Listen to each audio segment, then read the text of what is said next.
She said it so softly, I almost thought I imagined it. It's too quiet tonight. The words drifted down through the floorboards.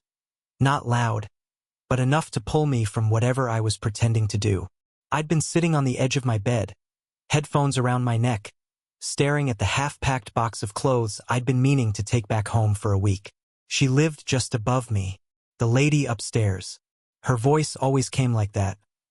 Unexpected, like it had slipped out of a thought she didn't mean to say out loud. I'd seen her before in the hallway. Tall, dark hair pulled into something careless. Eyes that looked too awake for someone her age. Mid-40s, maybe. Always composed, even when she wasn't trying to be. She carried silence with her the way other people carried perfume. That night, though, her silence broke first. A few seconds after her words, I heard it. The faint crackle of an old record. Then a song started playing. Not something modern. Slow. String-heavy.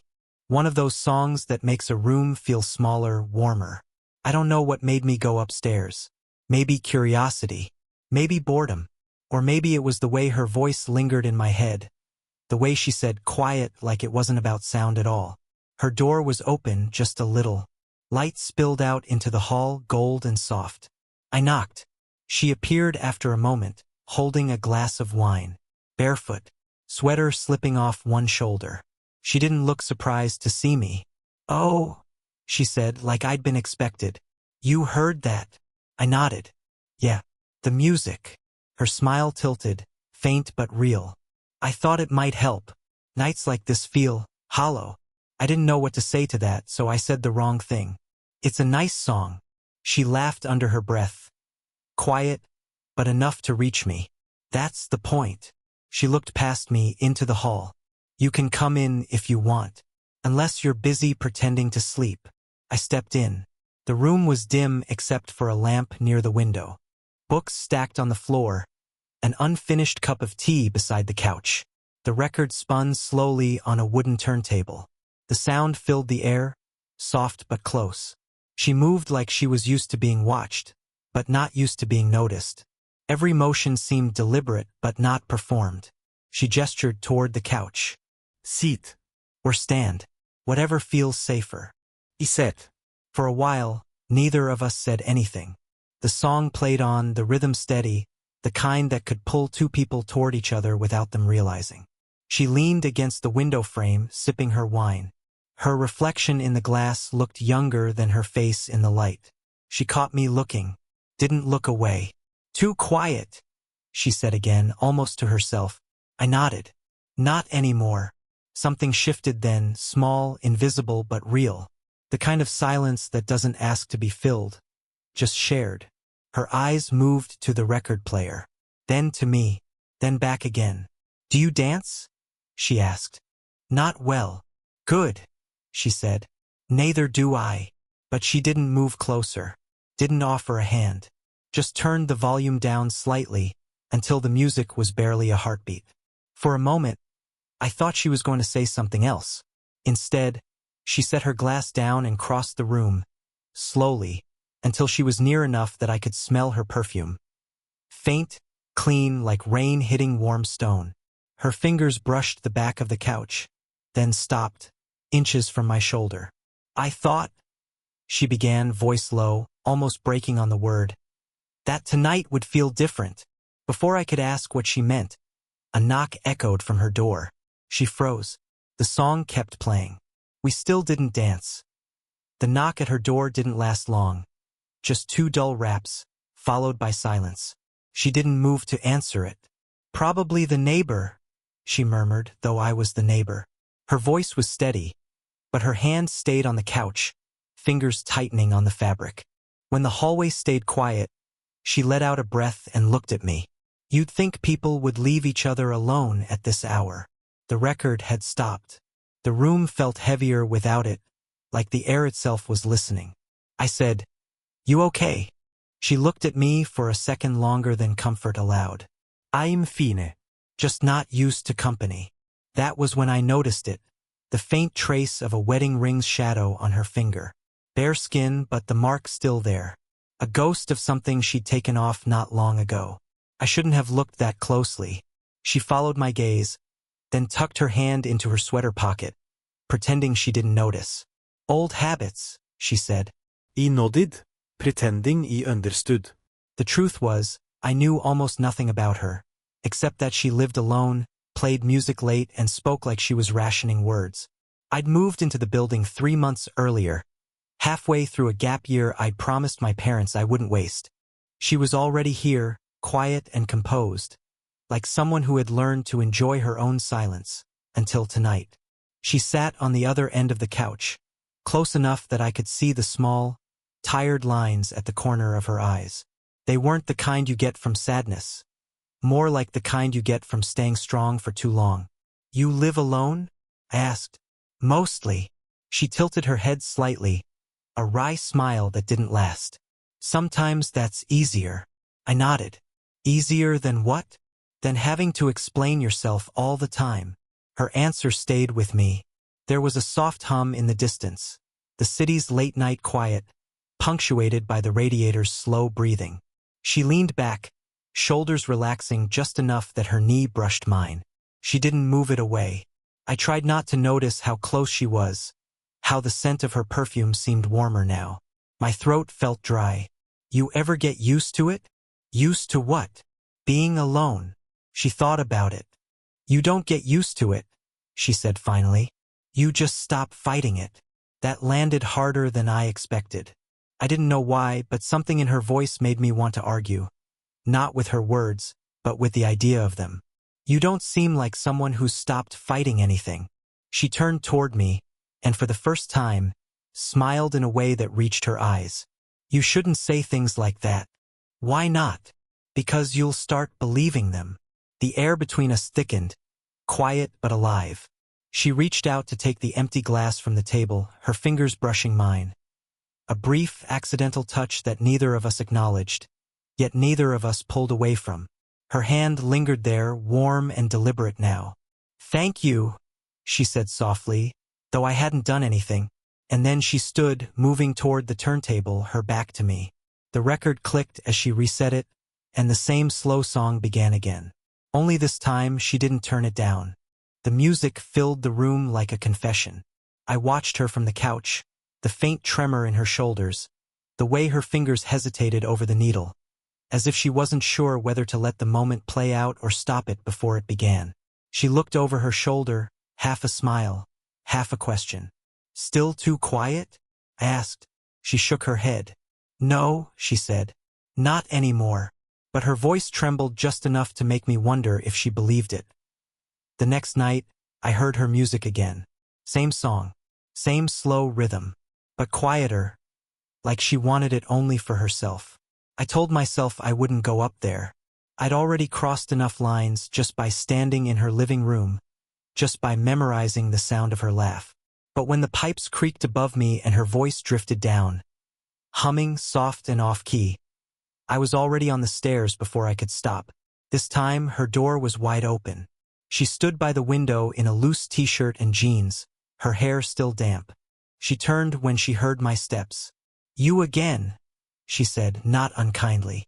You left the door open. Did I? She tilted her head, pretending to think about it. Maybe that's dangerous.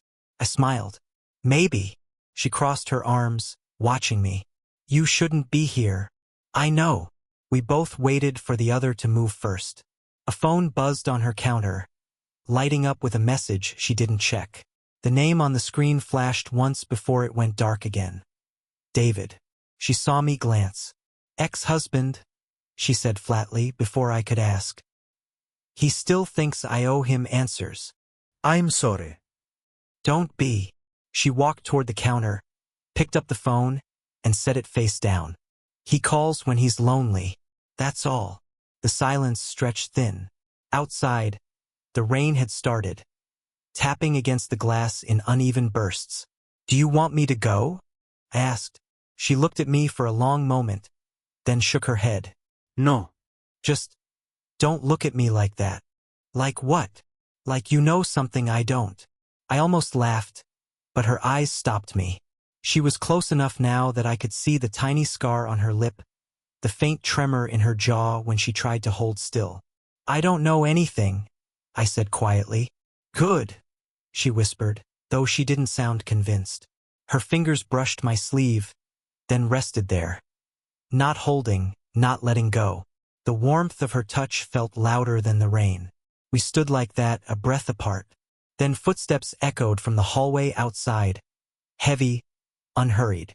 Someone was coming up the stairs. Her hand dropped instantly. You need to go, she said, voice low. I didn't move. The footsteps paused right outside her door. A man's voice called, Clara? You in there? She stiffened. Then, under her breath, don't say anything. I stepped back into the shadow near the doorway. She opened the door halfway, leaning into the frame. Hey, Paul, she said, tone suddenly light. Everything okay? Her building manager, probably. Older, tired eyes. Heard some noise. Just checking. Just the music, she said. You know me. He nodded, half-smiled, then left. The moment he was gone, she closed the door and leaned against it, exhaling hard. Her pulse was visible at her throat. You shouldn't have stayed. Then why did you let me? She didn't answer. I took a step toward her. She didn't move. The air between us felt like it could snap. For a second, I thought she'd pull me in. Her eyes flicked to my mouth, then back up, and I felt every heartbeat in my chest stumble over the next. But she turned her head instead, whispering, Don't make me want this. I think you already do. Her breath caught. The rain outside hit harder, wind shaking the windows. We stood there, both pretending we could stop what was already happening. Then, slowly, too slowly, she reached out, tracing her fingers down my wrist until they slipped into my palm. Neither of us said anything. The storm outside swallowed the rest. It had been 3 days since that night. 3 nights of pacing, of thinking I heard her music through the floor when it wasn't there. Then, around midnight, it was not the same song this time, but something slower, lonelier. A woman's voice trailing over a piano line. I didn't think. I just went. Her door was closed this time. I knocked once, barely. It opened halfway. She looked different. Hair loose, eyes tired. Not surprised. Just resigned. You keep showing up, she said quietly. You keep leaving the light on. That earned the smallest smile. Maybe I wanted someone to notice. Inside, her apartment smelled like rain and wine and something floral I couldn't name. The window was cracked open, a cool breeze moving the curtains. She crossed her arms, standing by the couch. You shouldn't be here, she said again, but the words had no weight now. Then tell me to go. She didn't. Instead, she turned away, staring out the window. I used to love nights like this, she said, before everything got complicated. I moved closer, slow enough to give her time to stop me. She didn't. What got complicated? I asked. She laughed softly, no humor in it. Life, marriage, people wanting more than you can give. Her voice cracked on the last word. I reached out, just a reflex, brushing a strand of hair from her face. She froze but didn't step back. You shouldn't, she started, then trailed off. I could feel her breath when she turned her head, inches from mine. Why do you keep coming here? She whispered. I don't know, I said. Maybe because you look like you're trying not to disappear. That broke something in her. I saw it. The small tremor in her lip, the way her eyes softened like she wanted to look away but couldn't. She took a step closer, so close that her sweater brushed against my chest. You don't understand what this is, she said, her voice shaking now. You're young. You'll leave, and this will mean nothing to you. It already means something. Her eyes searched mine, desperate for disbelief, for any reason to pull back. She didn't find one. You think you know me, she said.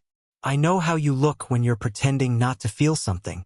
Her hand lifted, almost touching my jaw, then stopped halfway. Don't, she whispered. If I touch you, I won't stop. The words hit like a pulse. We stood there, breathing the same air. Every sound in the room faded. The wind, the record, even my heartbeat, until it was just her. Then her phone buzzed again on the counter. Same name, David. She flinched like the sound burned her. "He doesn't stop," she said, more to herself than me.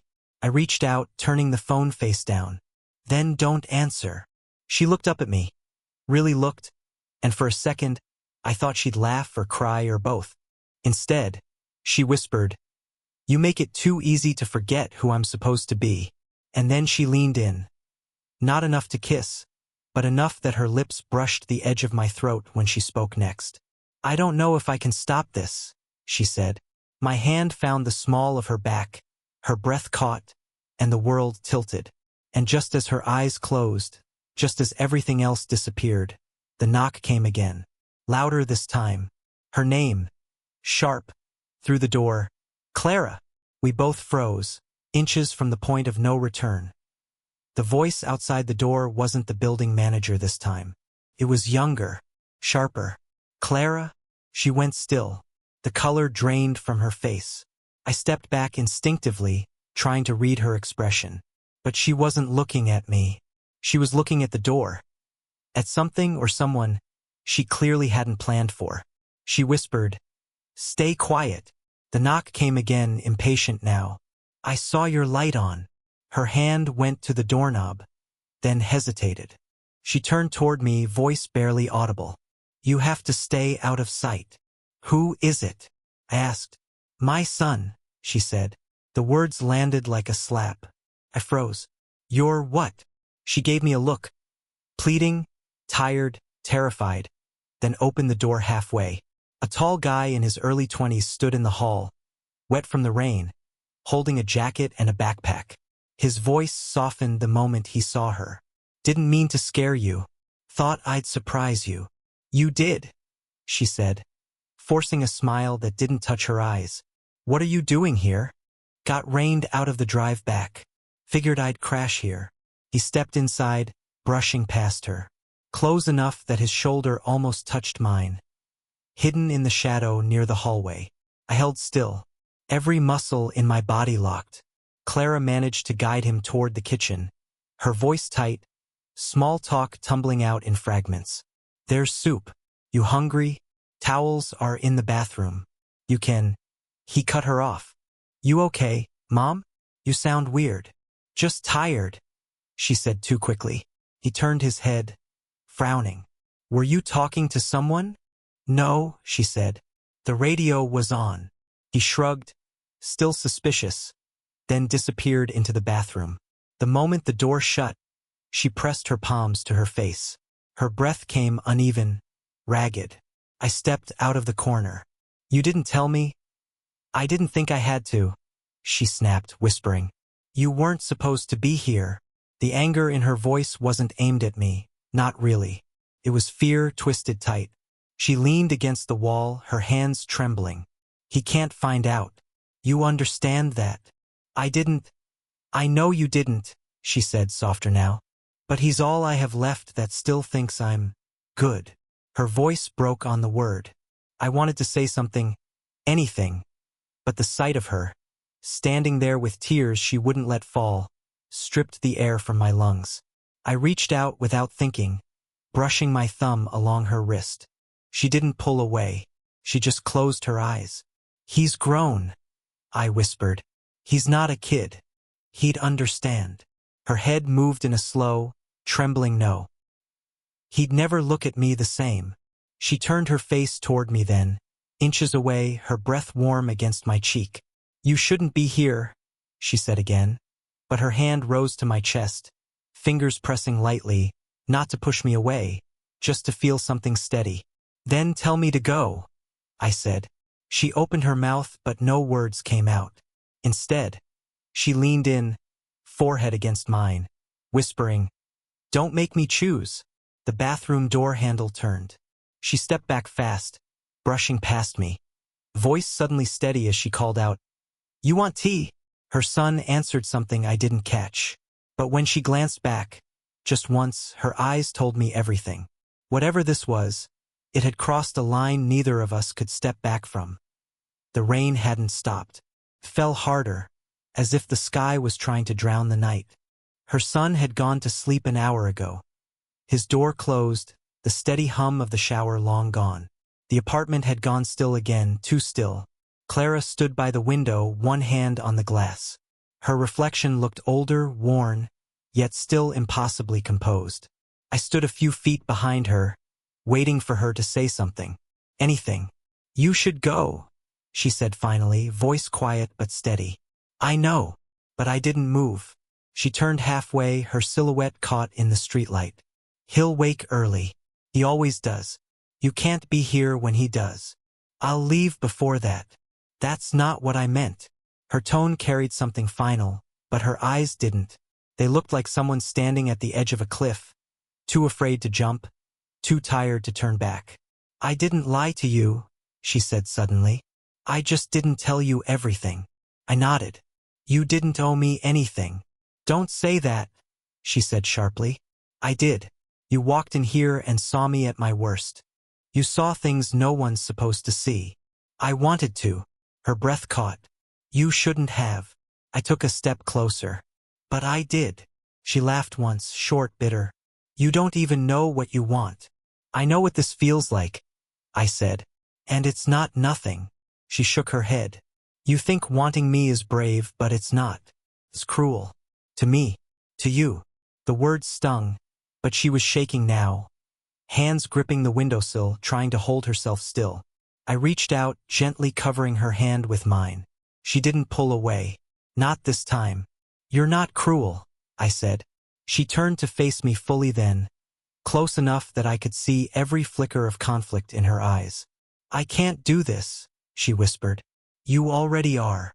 The silence between us felt alive, too alive. Her breathing quickened. Mine followed. The air smelled like rain and her perfume, something faintly citrus and warm. I brushed a loose strand of hair from her face. My fingers grazed her cheek, then lingered there, unable to stop. "Tell me to leave," I said. She looked at me for a long time, then leaned in until her forehead rested against mine. "If I tell you," she whispered, "I'll have to mean it." Neither of us moved. The world outside disappeared. No rain, no sound, just her heartbeat against my chest. Her lips parted, close enough that her breath trembled against my mouth. For a second, I thought this was it, the moment we'd been circling, the one that would burn everything else away. But instead of closing the distance, she exhaled. A soft, broken sound. "I want to," she said. "God, I want to. But if I don't stop this now, I won't be able to later." I nodded, though my hands refused to let go. "Then stop me." Her eyes met mine, wet, fierce, human. "I can't." And then she kissed me. Not a surrender, not even a promise, but a collision of everything we tried to hold back. When she finally pulled away, she whispered, "Now you understand." And I did. Because sometimes knowing the truth doesn't set you free. It just ties you closer to the one person you can't have. Morning came slow, the kind of gray light that makes everything softer, quieter. The rain had stopped, leaving the streets below slick and silver. Clara sat at the kitchen table, a mug in her hands, the steam curling against her face. She looked calm, but not peaceful, more like someone who had spent the night thinking of every reason something couldn't last, and found just one that said maybe it could. I stood in the doorway, not sure how to start. She looked up first. "You didn't leave." I said I wouldn't. "You should have." "I know." But she didn't tell me to go. Her son had already left. A note on the counter, car keys gone. The quiet of the apartment returning to its usual heartbeat. For the first time in days, it was just us again. No interruptions. No shadows between sentences. I crossed the room, pulled out a chair across from her. Neither of us spoke for a while. The silence wasn't heavy anymore, just careful. Finally, she said, "Last night." "Yeah," I said softly. "I know." She looked down into her cup. "It wasn't supposed to happen. I don't think it was something either of us planned." A pause. Then she smiled, faintly, tiredly. "You make everything sound simpler than it is." I leaned forward, elbows on the table. "You make everything sound harder than it has to be." That earned a quiet laugh. She reached for her mug again, and her fingers brushed mine. Not by accident this time. She let them stay there. There's a world outside this apartment, she said, eyes still on our hands. People talk. They judge. I know. And you're young. You'll have other lives, other people. Ones who won't make you hide. I squeezed her hand gently. Maybe. But none of them will be you. Her breath caught. She didn't move away, didn't correct me. Instead, she looked out the window, at the way the light spilled across the rooftops, at the quiet city she'd spent so many years alone in. You don't understand what it costs, she said. Then let me learn. She turned back toward me. There was something new in her face. Not fear this time, not guilt. Just honesty. You'll leave one day, she said, and maybe I'll be okay with that. But right now, I just don't want to be alone. I stood, walked to her side. She didn't resist when I slid my arms around her. Her head rested against my chest. Her hands found mine. The world felt smaller, safer. I don't want you to be, I whispered. For a while, we just stayed there, no words, no decisions. Just warmth, breath, quiet, the kind of silence that finally felt earned. When she looked up, I kissed her forehead, slow, deliberate, almost reverent. She smiled against my chest. It's still too quiet, she said. I smiled back. Then we'll turn the music on. And we did. The same song, soft and familiar, filling the space between us. This time we didn't dance. We didn't need to. We just stayed close, listening to the music, to the rain returning, to everything that finally made sense. Did you enjoy the story? What kind of stories would you like to hear next?